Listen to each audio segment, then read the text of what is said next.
What if I told you there exists a level of discipline so extreme, so unbreakable, that it doesn't just make you successful, it makes people uncomfortable just watching you? Not because you are loud, not because you are aggressive, but because you are consistent every single day. You wake up at the exact same time. You follow the exact same routine. You don't skip. You don't negotiate. You don't wait to feel ready. You just execute. And when people see that, they don't say, I want to be like that. They say, that's not normal. And they're right, because that level of discipline doesn't come from motivation. It comes from something much deeper, something ancient, something developed over centuries by Japanese monks, a system so precise that once you enter it, you stop depending on willpower completely. You become automatic.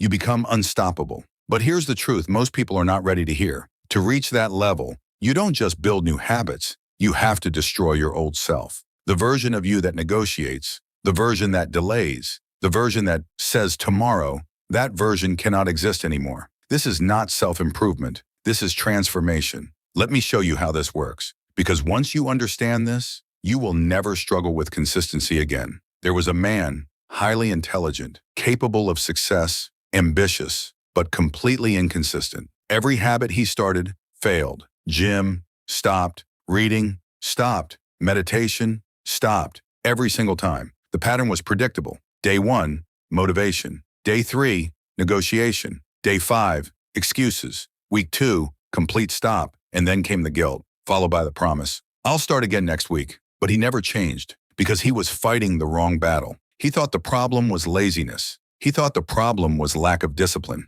But the real problem was the way his brain was structured to decide. Every action in your life falls into one of two categories, optional or non-negotiable. Optional behaviors require decisions. Should I do this? Do I feel like it? Can I delay it? And every time you ask these questions, you open the door for failure. But non-negotiable behaviors have no discussion. They happen automatically. Just like brushing your teeth, just like checking your phone. You don't debate those actions, you just do them. This is the first principle the Japanese monks mastered, removing negotiation. In their system, there is no such thing as feeling like it. There is only it happens. They call this continuous practice without gaps. Not almost every day, not most days, every single day, without exception. Because the moment a gap appears, your old self returns, your old habits return, your old identity returns. That is where most people fail. They leave space for exceptions, and exceptions become their normal. So this man did something radical. He stopped making promises and started changing identity. Not I will try to meditate, not I will do better. He declared, I am a person who does this every single day. And then he made it public. He didn't hide it. He didn't keep it private. He wrote it down. He told people. He made failure visible. That changed everything, because now quitting was not just personal, it was social, and the brain reacts strongly to social consequences. In ancient times, losing status meant losing survival, and your brain still works that way. So now, every time he wanted to quit, there was a stronger fear inside him, the fear of becoming someone who doesn't follow through. That fear became more powerful than his laziness, and slowly he started showing up. But this was only the beginning. Because showing up is easy. Staying consistent is hard. His body resisted. Every morning felt like a fight. His mind was loud. You're tired. This is too much. Skip today. But then came the second principle. Fixed time. Every day. Same time. No decision. Because every decision you make during the day costs mental energy. And when your energy drops, you choose comfort. So he removed the choice. 5 a.m., no discussion, no variation. And in the beginning, it felt painful, but something incredible happened after a few days. His body adapted. His mind started resisting less. He began waking up automatically. No alarm needed. No motivation required. Just movement. And this is where most people make a mistake. They think discipline means forcing yourself forever. But real discipline removes the need for force. Through repetition, you become automatic. But then came another hidden enemy, variation. At first, he was consistent with time, but inconsistent with action. Some days meditation, some days reading, Some days exercise, and his brain found a new loophole. It stopped negotiating when and started negotiating what. So he removed that too. Same actions, same order, every day. No creativity, no change, just repetition. And people around him started reacting. This is too much. You need balance. You're becoming robotic. But they didn't understand something powerful. Repetition destroys resistance. At first, your mind demands variety. It wants stimulation. It wants escape. But when you repeat the same action long enough, your mind surrenders. And when the mind surrenders, the body takes over. Action becomes effortless. This is where transformation begins. Not when you feel motivated, but when you no longer need motivation. At this stage, he was no longer someone trying to be disciplined. He had become disciplined, but life tested him. He got sick. He had to travel. Unexpected problems appeared. This is where most people collapse, because they believe discipline requires perfect conditions. If I can't do it properly, I'll skip. But that mindset creates gaps, and gaps destroy identity. The monks understood something deeper. Continuity is more important than perfection. Even if the action is smaller, even if the quality is lower, the chain must not break. So he followed one rule: never zero. Even on the worst days, something must happen. One push-up, 1 minute of practice, one small action. Because zero is dangerous. Zero resets you. Zero takes you back to your old self. But something, no matter how small, keeps you moving forward.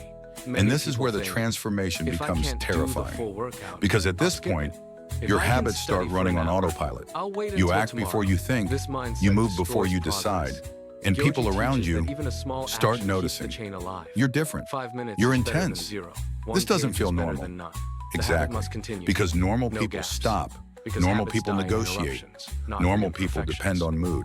But you are no longer normal. You are consistent. Now comes the final and most powerful principle: pre-decided actions. The monks don't wait for problems to appear. They decide solutions in advance. If this happens, do this. No thinking, no discussion. Because in moments of stress, your brain will always choose the easiest path. But if the decision is already made, you act without hesitation. So he planned everything: travel, adjust location, low energy, reduce intensity, busy day, shorter version. Every obstacle had a response. And this removed the final weakness: uncertainty. Now there were no surprises, no excuses left, no negotiation left, just execution. And something incredible happened. He changed, not slowly, completely. His behavior changed. His thinking changed. His identity transformed. He was no longer someone who tries. He became someone who does. And when people saw that, they called it extreme. But that's the truth they don't accept. What looks extreme is actually what consistency looks like. Now this is your moment, not to feel motivated, but to decide, because everything you've heard right now means nothing unless you act. So here is your exact action plan. Step 1, choose one habit, just one. Do not complicate it. Clarity creates power. Step 2, fix the time, same time, every day, no flexibility. Step 3, fix the action, same method, same sequence, no variation. Step 4, make it non-negotiable. Remove choice completely. No later, no maybe. Step 5, prepare for obstacles. Write down your responses. If this happens, I do this. Step 6, never break the chain, even on bad days, even on painful days, because those days build your identity, not easy ones. And finally, understand this deeply. You are not building discipline. You are becoming discipline. You are replacing your old self with a new one, a version of you that does not negotiate, does not delay, does not quit. And when you become that person, success is no longer a goal. It becomes inevitable. So now I want you to do something powerful. In the comments, write your declaration, not what you will try, but who you are becoming. Because the moment you declare it, you start becoming it. And if this message hit you, If you Never felt break the something chain. shift inside you, Shikata ganai. then subscribe to this Accept channel right reality and now. adapt. Because what you're Ikigai. starting Know today your purpose. is not a habit. Kaikaku. It is a Change transformation. What must be changed. And remember Master this, these ideas, the level of and something consistency that remarkable scares happens. others You is the stop level that depending will on change your motivation. life.